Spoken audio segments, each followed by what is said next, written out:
My name's Natasha Lehrer, and I'm reading from The Last Days of Ellis Island by Gaëlle Josse, published by World Editions in November 2020.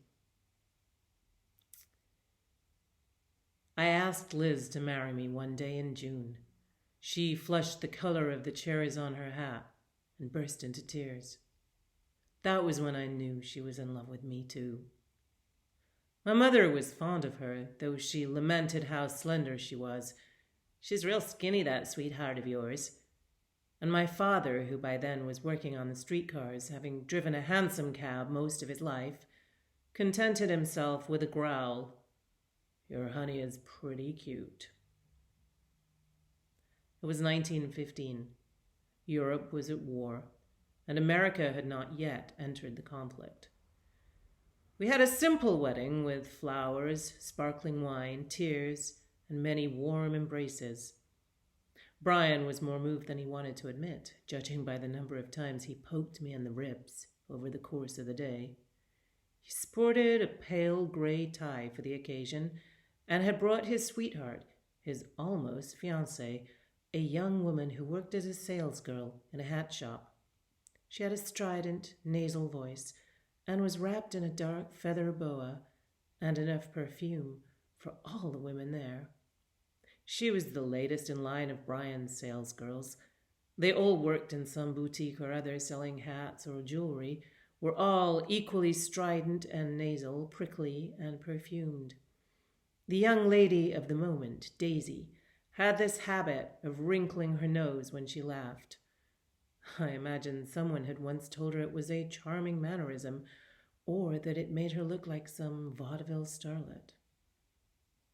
It was the days before Prohibition, which meant we were legally permitted to attain the state of blessed cheer and universal love that a few glasses confer.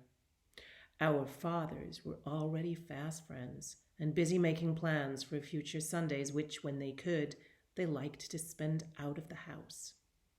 Our mothers confined themselves to watching them out of the corners of their eyes, dreading the moment when their cheerful good humor would open the floodgates to lewd jokes and wild laughter.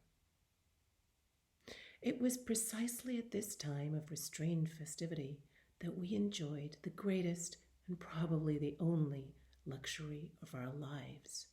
A few days' honeymoon in Sterling Forest, 50 miles from New York, in a small hotel by a lake. We boarded the train for Tuxedo at Penn Station, me carrying our 2 suitcases, and Liz following as if I were beating a path with a machete through virgin jungle, beheading snakes and howler monkeys at every step. Upon our arrival, a horse-drawn carriage took us through Sterling Forest to Evergreen Lodge, where for the first time I proudly signed the guest book, Mr. and Mrs. Mitchell. I had never seen so many trees in all my life.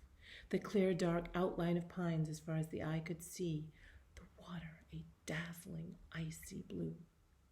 Liz observed, asked questions, gathered wildflowers that she reluctantly left behind when we returned to the hotel, where we ate alone in the dining room, overwhelmed by everything we had seen that day. Let me simply say that Liz was curious about matters of the flesh and responded eagerly to my ardor. I was a happy man. That in my life I have known such moments remains so many years later an inexhaustible source of wonderment.